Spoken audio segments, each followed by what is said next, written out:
Então, gostaria primeiro de fazer uma apresentação, agradecer a participação do professor Renato Janine Ribeiro. Ele é professor titular da Universidade de São Paulo e foi ministro de Estado, como todos sabem, né? E tem tanto mestrado pela USP como doutorado pela Sorbonne. Coordenou vários institutos de pesquisa, organizou vários eventos, tem publicações e reconhecimento na área de filosofia, né, comentários, e é um professor que trabalha com a disciplina ética e filosofia política na Universidade de São Paulo.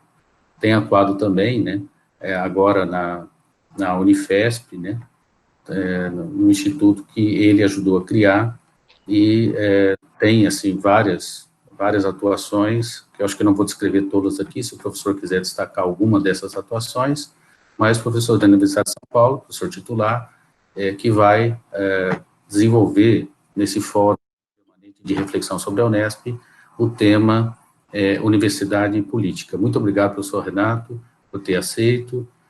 Tem a palavra. Muito obrigado.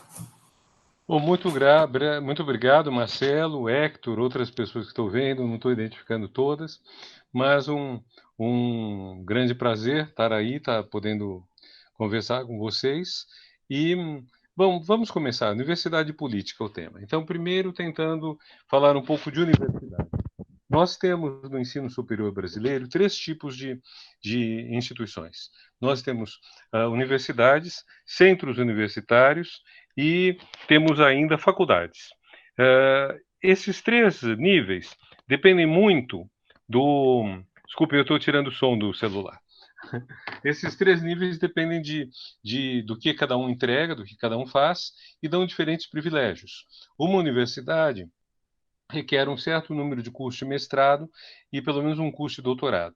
Um centro universitário, eu não lembro exatamente o que requer hoje em dia, e uma faculdade tem menos coisa. Então, faculdade, nesse sentido, não é uma unidade dentro da universidade, seria um órgão independente, mas que tem menos, que entrega menos coisas, presta menos realizações e, por isso, tem menos direitos, menos prerrogativas. Ao mesmo tempo, cada um desse tipo de instituição tem que ter um certo percentual de professores com doutorado ou mestrado e com tempo integral ou equivalente.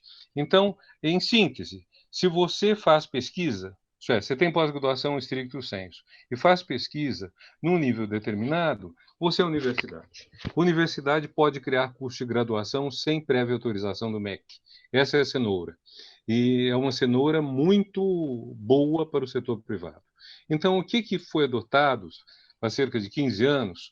Quer dizer, você incentiva o setor privado a criar cursos de pós-graduação, que são cursos quase sempre deficitários, porque o professor da pós-graduação ele tem um tempo de pesquisa, não é um professor horista, não é um professor que dá 20 horas de aula por semana, então, ainda que a mensalidade seja R$ 3.000 ou mais no mestrado, no doutorado, a manutenção de uma pós-graduação com, sei lá, 10, 12 professores em dedicação exclusiva e doutorado é mais cara que isso. Então, sem contar equipamento e tudo mais. Então, isso, universidade.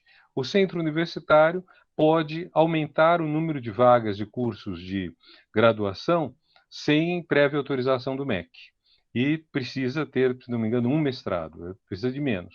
E se você estiver no nível mais superficial, você não pode fazer nada disso sem prévia autorização do MEC. Então, é um jogo pelo qual, há uns 15 anos, se definiu um tipo de obrigação e um estímulo para o setor privado, sobretudo, fazer pós-graduação.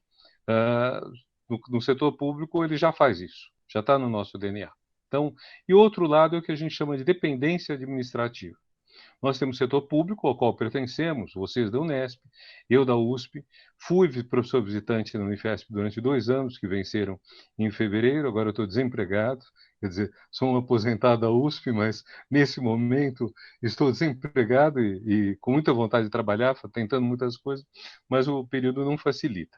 E temos, então, o setor público, temos uma distinção muito importante a estabelecer, que é entre e a gente confunde. Então, é muito importante esse setor privado não lucrativo, esse setor que são as PUCs, as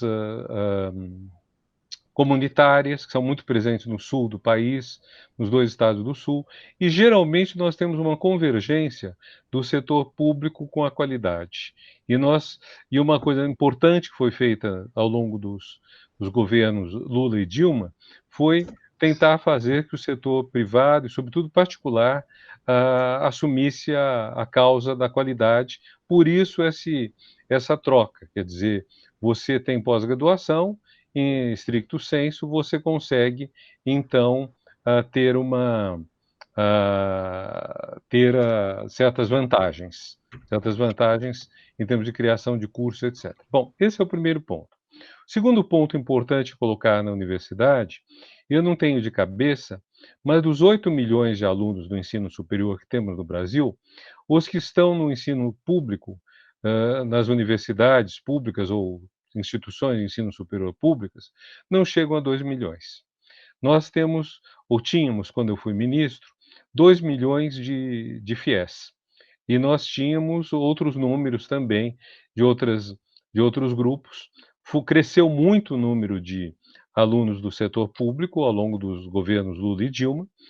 Basta ver que tinha os 3 milhões de estudantes universitários, em 2003 tínhamos 8 milhões, se não me engano, em 2016.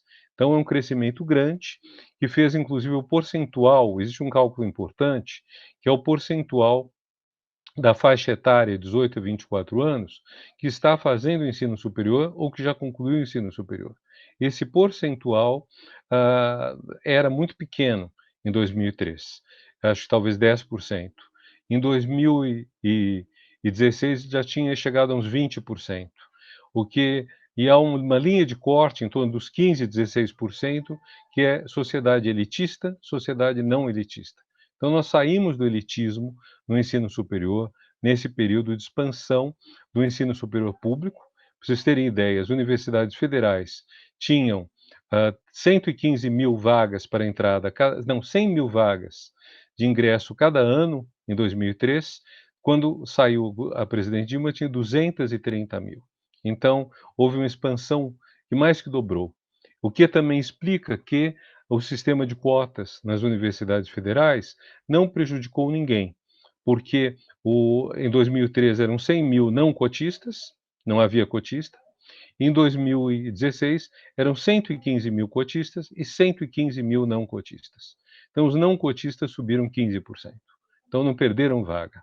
Então acho que isso só para dar um mapa numérico no início, que eu complemento com uma preocupação grande, que é o fato de que desses 8 milhões de alunos, 2 milhões estão em 3 cursos: Direito, Administração e Pedagogia.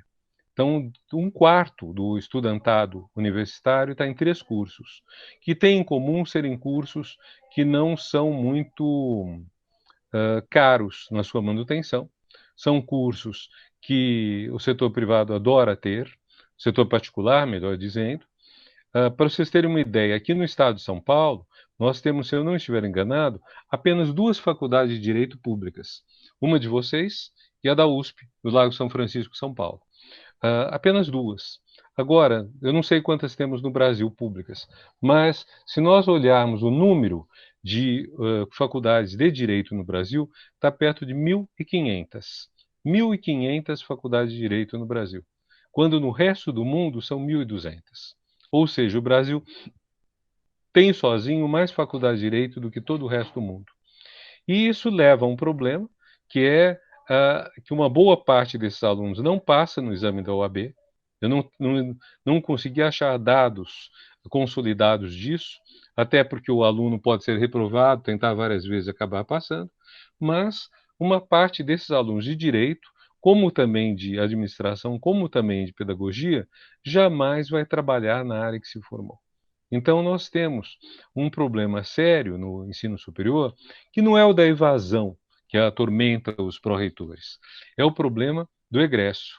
o egresso que se formou numa área e depois não tem trabalho nessa área. Isso é muito preocupante, é uma coisa que leva a um certo desperdício.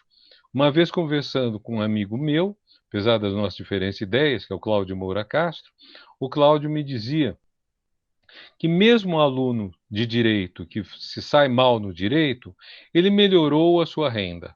Ao fim das contas, ele sabe falar melhor, sabe raciocinar melhor e sabe se apresentar melhor. Isso tudo traz resultados positivos para ele. Mas é claro que isso era apenas uma atenuante. A Cláudia não estava defendendo ah, esse número enorme de faculdades, que muitas das quais não contribuem para a formação brasileira.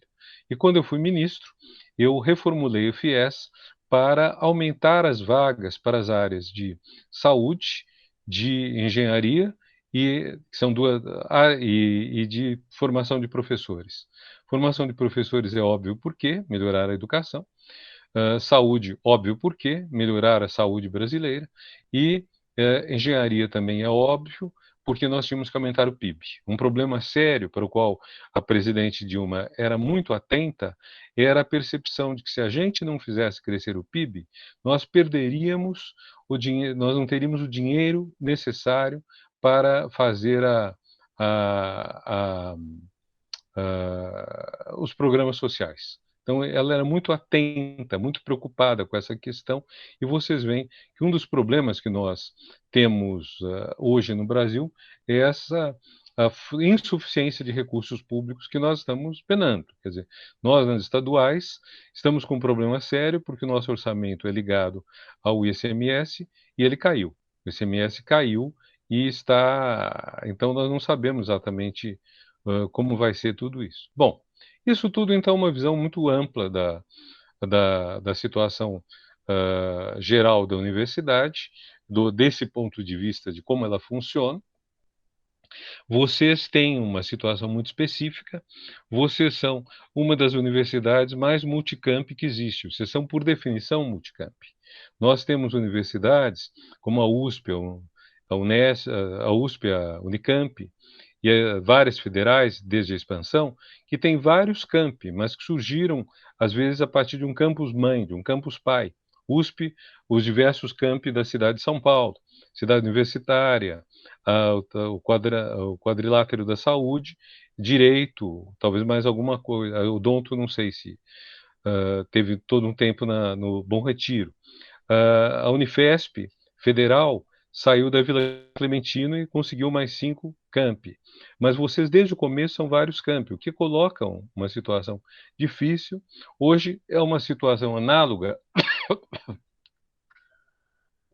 à de algumas federais, sobretudo as federais multiestaduais, como a da Fronteira Sul, que está em 3 estados, a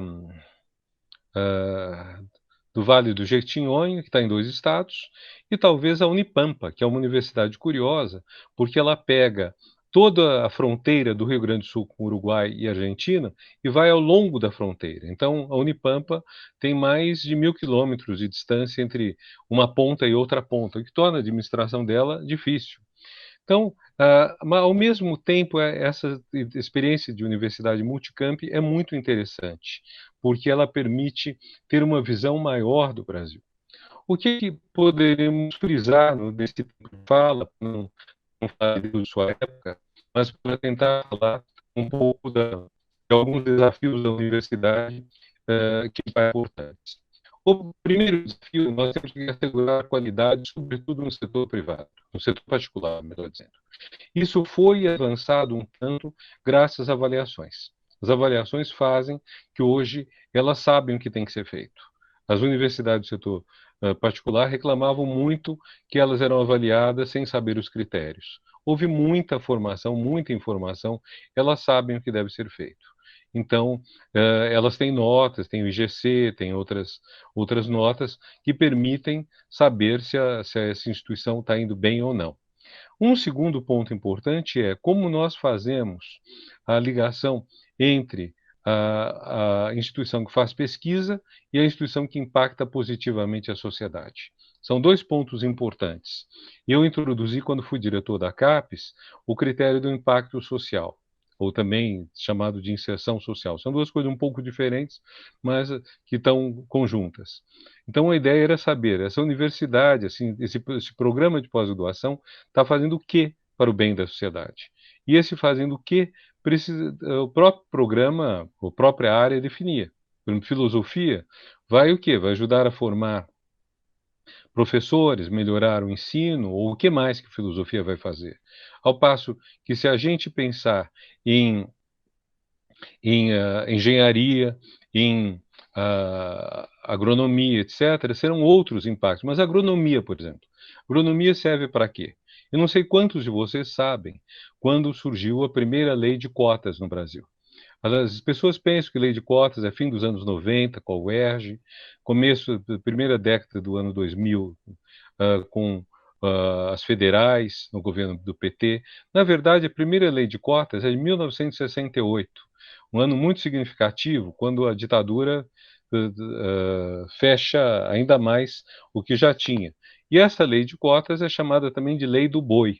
Era uma lei que garantia metade das vagas nas faculdades de agronomia e de veterinária para filhos de fazendeiros. Então, enquanto nós temos, a partir de 2000, mais ou menos, leis de cotas para favorecer os mais pobres, aqueles que não tiveram oportunidades, nós tínhamos uma lei de cotas que foi votada em 68 e significativamente foi revogada em 85, ou seja, com a democracia, uma lei de cotas que era para aumentar ainda o favorecimento à elite. Ela partia do princípio, certamente, de que os filhos de fazendeiros não eram muito inteligentes, não conseguiriam competir em igualdade de condições com os outros, então você reservava metade das vagas para esses alunos. Vocês vejam coisa mais absurda, mais aberrante. Então, um dos pontos importantes é como nós fazemos para ver se um curso está ou não contribuindo para a igualdade social, para a evolução do país, para o crescimento do PIB. São muitos fatores que entram. A qualidade o aumento do PIB é fundamental para a gente poder fazer políticas públicas. Mas não é só o aumento do PIB, é como a questão da fome. A fome hoje cada vez existe menos no mundo, mas a qualidade da comida está ruim. Quer dizer, melhorou muito a quantidade do que as pessoas comem, em termos de calorias, etc., mas o binômio açúcar e gordura faz muito mal. Então, uma questão fundamental quando a gente pensa na universidade é como você está contribuindo para melhorar a sociedade. Você está contribuindo num curso de agronomia para melhorar a produtividade? Está fazendo isso sem jogar um monte de trabalhadores rurais no desemprego, na medida em que são substituídos por máquinas, e expulsá-los para a cidade, onde eles vão criar muitas dificuldades, vão ter dificuldades, vão criar dificuldades. Você está favorecendo a produção de alimentos que sejam saudáveis ou está apostando na gordura e no açúcar, que são extremamente prazerosos? Então, são questões todas essas que acho que se colocam para nós quando nós estamos na universidade. Quer dizer, o que que nós estamos fazendo para melhorar, com o conhecimento de primeira qualidade que temos, isso tudo? De que maneira tudo isso funciona? Uma segunda questão que me parece importante como desafio para a universidade é a questão da escolha dos temas de pesquisa. Nós temos no Brasil, sobretudo nas áreas humanas, mas nas outras áreas pode acontecer isso também, nós temos uma tendência a fazer pesquisas sem necessariamente estarem conjugadas entre si. Nas áreas humanas, em princípio, cada um faz a pesquisa que quiser. E isso diminui o impacto dessa pesquisa. Se eu vou pegar qualquer assunto do qual eu sou o único a entender, os meus interlocutores possíveis estarão no exterior, não estarão aqui. E dificilmente, vamos ser francos, os estrangeiros vão nos tratar do primeiro mundo, vão nos tratar como iguais. Dificilmente. Então, isso tudo cria um problema sério para a gente construir um trabalho bom. Seria bom que dentro da universidade a gente discutisse cada vez mais como podem ser feitas pesquisas convergentes e pesquisas que tragam um impacto significativo para a pesquisa, para o conhecimento e também para a sociedade. Esse é um segundo ponto que me parece importante e tem que ser discutido, e me parece que pode ser discutido para além da universidade tal qual. E esse é um terceiro ponto. Como nós podemos trabalhar para além dos muros da universidade tal qual? Quando, em 2005, Ronaldo Mota, que era titular da CED, a Secretaria Especial de Ensino à Distância, depois foi extinta, decidiu criar a Universidade Aberta do Brasil, e o fez com muito êxito, as universidades federais foram estimuladas a criar seus cursos de ensino à distância. Um dos problemas é que nós temos, segundo o dado que eu mandei levantar quando estava no MEC, nós temos um curso de pedagogia em cada uma das 63 universidades federais. Um curso à distância. Nada justifica você ter mais do que um curso à distância para o conjunto das universidades federais.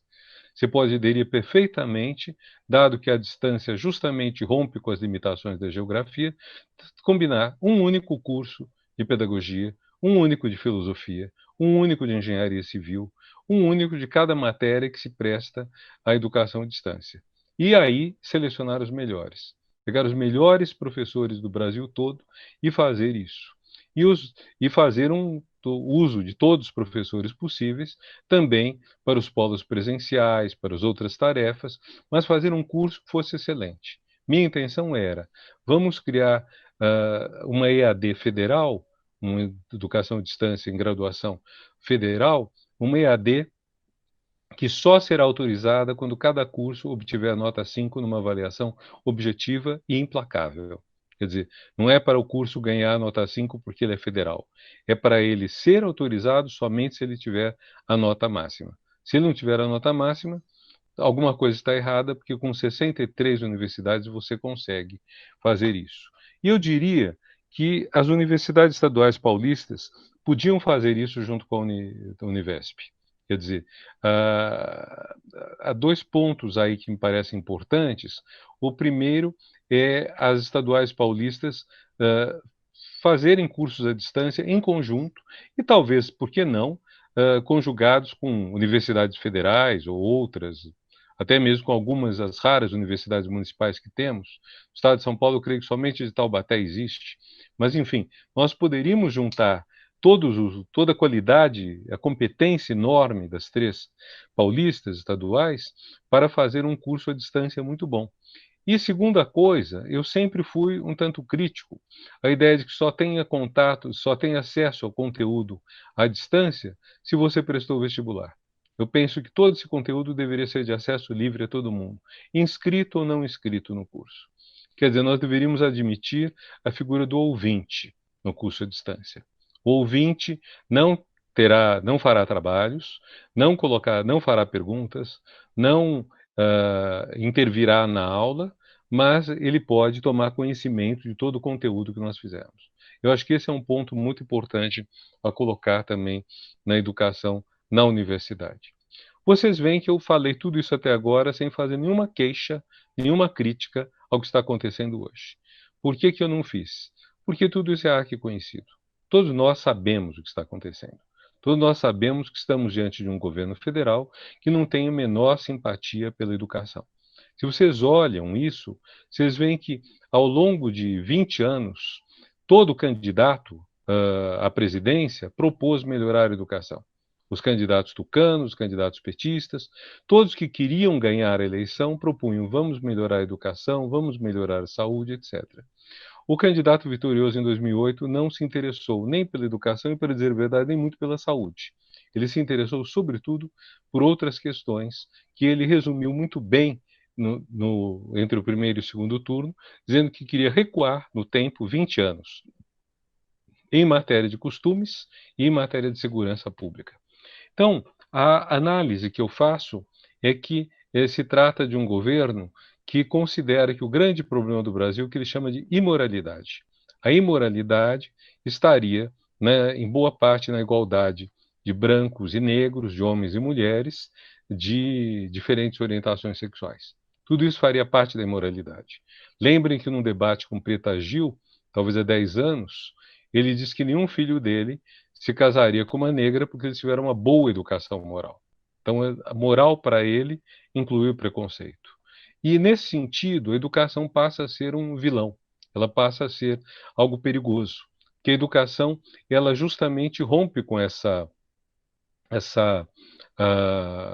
divisão entre moral, rompe com essa visão velha da moralidade, essa visão velha em que as mulheres que estão me ouvindo seriam subalternas em relação aos homens, em que os negros não teriam os direitos dos brancos, em que os homossexuais ficariam escondendo, usando o termo que até um século atrás era comum, o amor que não ousa dizer seu nome, pelo qual se designava a homossexualidade.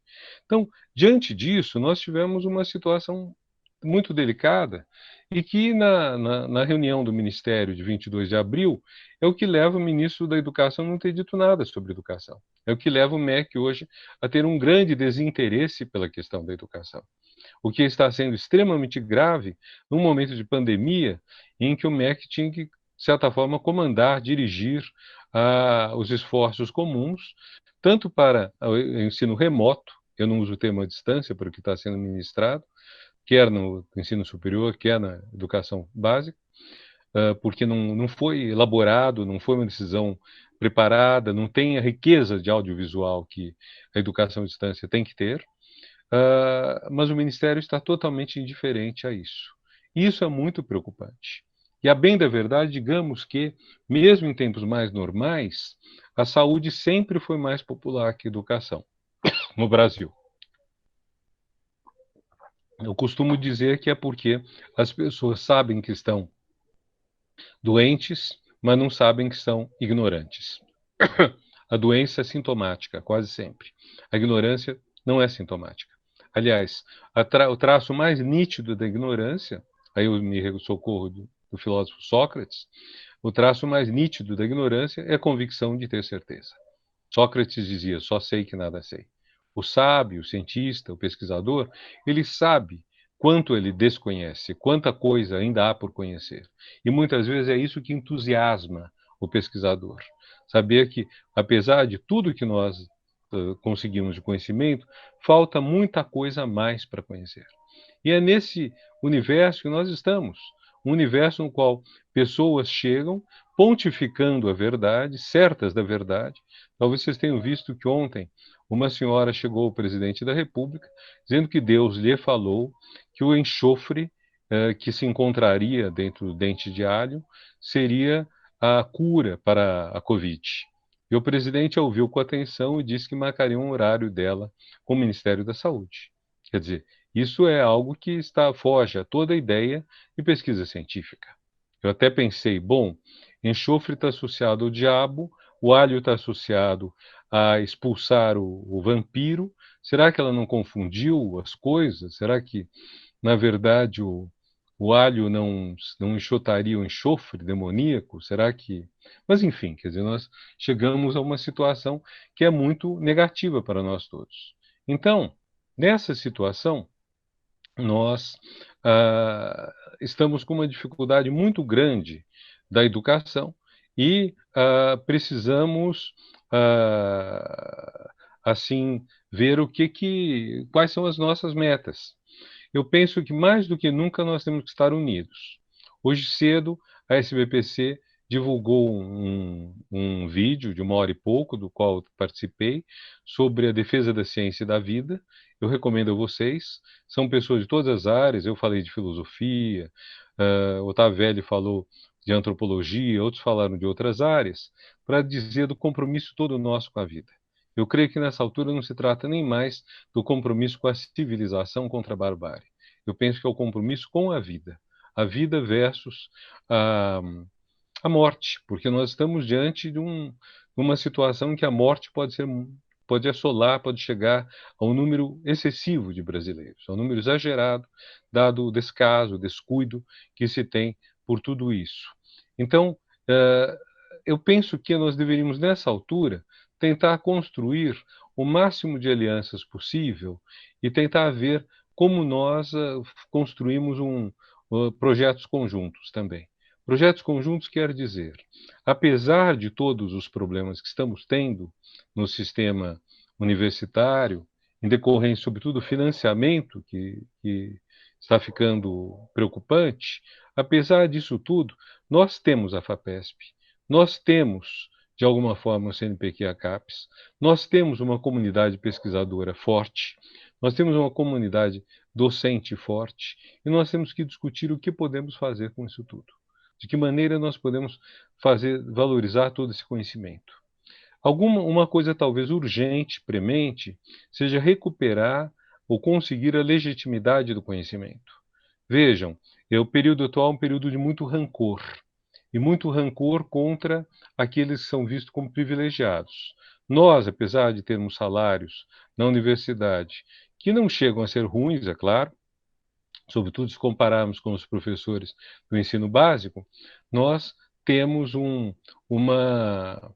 ah, apesar de não serem ruins nossos salários, eles não são salários muito elevados. No entanto, nós somos vistos por uma parte da população como privilegiados. E a ideia de que existe um privilégio que estaria sendo enfrentado pela extrema-direita é uma ideia que dá muita legitimidade à extrema-direita. Vou lembrar a vocês um episódio, foi quando o cineasta Roman Polanski foi preso na Suíça, já faz mais de 5 anos, quase 10. Ele foi preso na Suíça acusado de um estupro nos Estados Unidos cometido há mais de 50 anos, mas que os Estados Unidos não perdoam. E houve toda uma polêmica, no fim ele acabou liberado, mas houve a possibilidade dele ser extraditado para os Estados Unidos para passar o resto da vida na cadeia, apesar da moça estuprada ter perdoado há muito tempo, não querer que ele fosse preso. Isso é um episódio de 50 anos atrás, num período que ele estava totalmente enlouquecido, depois do assassinato da mulher dele, Sharon Tate. Mas o que é curioso é que, olhando os jornais franceses, eu via as cartas dos leitores, todas eram cartas muito veementes contra Polanski, dizendo: essa elite se protege, eles fazem qualquer barbaridade, eles protegem um ao outro. Então, essa visão de que nós somos privilegiados, nos protegemos e damos pouca aula, não temos responsabilidade, é uma visão que a gente tem que desconstruir. Nós temos que desconstruir isso. E nós temos que mostrar a importância do trabalho que fazemos para tudo isso, né?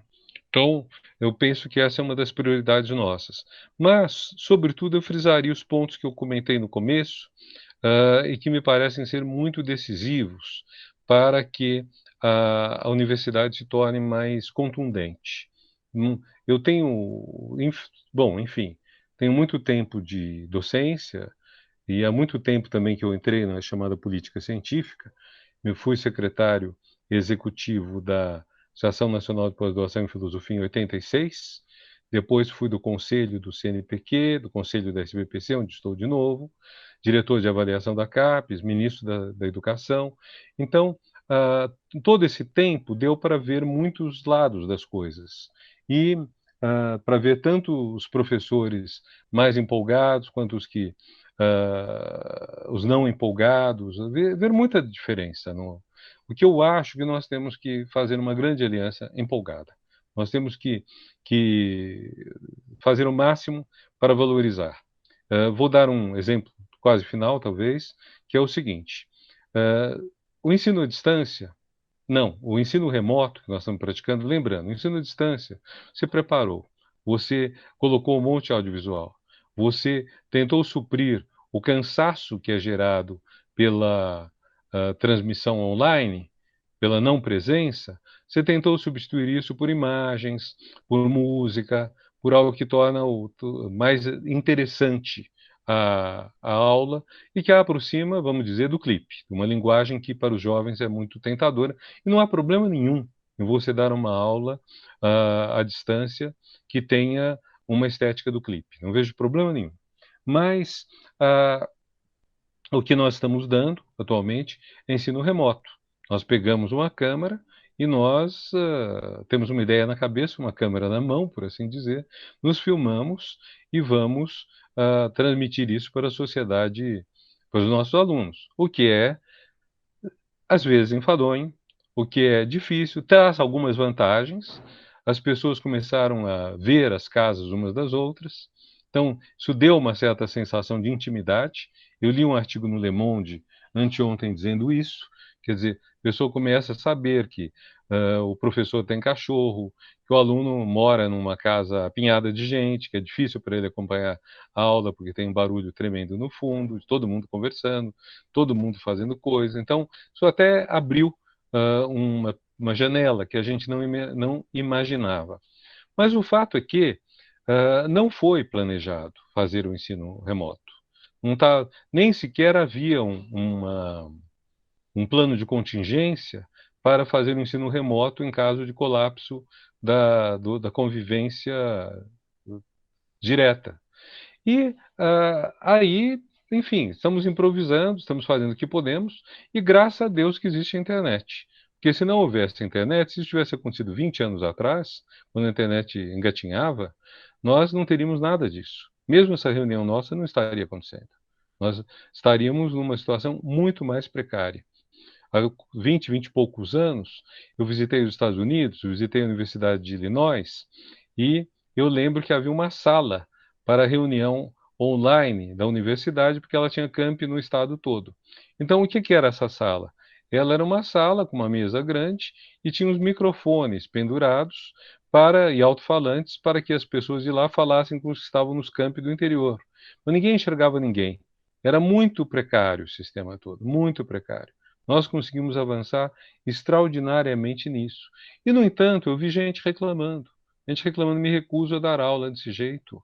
Eu quero que a reitoria, que o governo, sei lá quem, me dê condições de trabalho. Como se isso tudo fosse um- um- uma maldade que foi manipulada por eles, quando todos estamos no mesmo barco. Então, eu penso que essa situação de desafio é uma situação importante. E nós devemos aproveitá-la também para pensar o pós-pandemia. Queria dizer uma coisa: me parece que todos os níveis de ensino, desde a educação infantil até o ensino de graduação, pelo menos, deveriam voltar, talvez a pós-graduação também, deveriam voltar às aulas com grandes conversas sobre o que aconteceu. Quer dizer, a última coisa que se pode fazer é dizer, como dizíamos na última sexta-feira, os elementos químicos são tais, ou, enfim, Dom Pedro I, ou sei lá o quê. Nós não podemos fazer isso, conosco nem com nossos alunos. Nós temos que voltar às aulas e ter um espaço de conversa, um espaço de abrir o coração, um espaço de acolhimento. Um espaço para que os traumas sejam veiculados e para que as pessoas que passaram pelos traumas tenham a ocasião de ver na educação uma forma de saída dos traumas. Isso sem forçar a barra, sem uma coisa tipo, vamos falar meia hora dos traumas, que bom, todo mundo colocou para fora, agora tocamos em frente. Não é isso. Não sei quanto tempo vai demorar. Não sei como vai ser feito. Mas nós precisamos levar em conta que a sociedade foi traumatizada, que alguns foram muito traumatizados. Numa escola do ABC, esta semana houve uma discussão de todos os professores e alguns deles colocaram a questão: como vai ser? São professores da educação infantil, 4, 5 anos. Como vai ser chegar na sala, todos nós, eu e meus alunos com máscara, só metade da classe para manter o distanciamento e não poder abraçar as crianças? Eu fiquei pensando, gente, isso é horrível, né?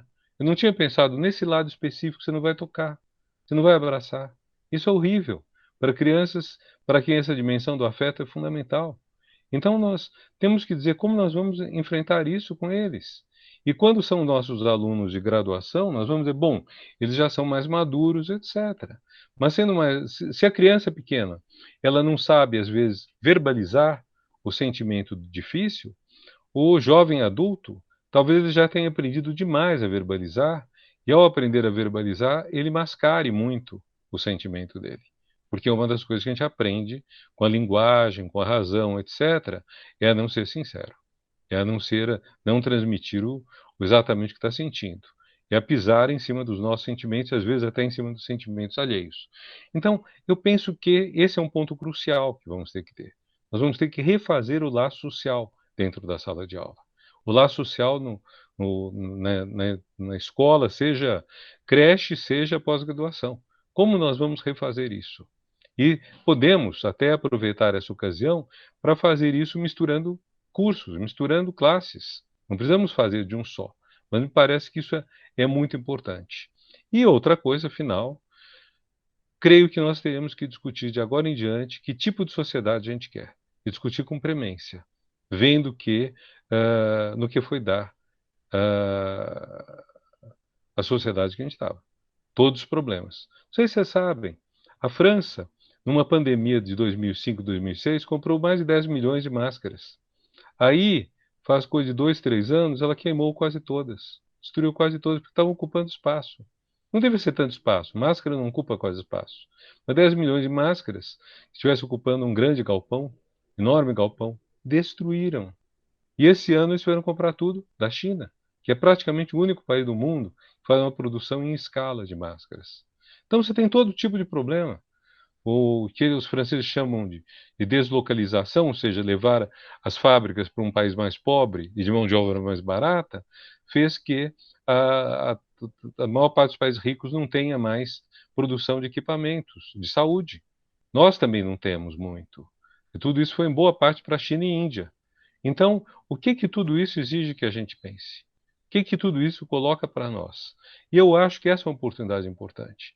Como nós vamos pensar a sociedade próxima, a sociedade futura, a sociedade em que nós estaremos, não é a sociedade dos nossos filhos, é a nossa sociedade, mas como vamos pensar isso tudo? Bom, ainda vou falar uma coisa, antes de passar a palavra a vocês. Quando teve a greve e lockout dos caminhoneiros, a Globo News me chamou a discutir o assunto, com um sociólogo ilustre, com um jornalista historiador e com uma apresentadora de qualidade, todas pessoas capacitadas. Bom, eu comecei a colocar algumas questões. Falei, a poluição diminuiu, as pessoas, o transporte coletivo estava mais rápido, tais e tais coisas melhoraram.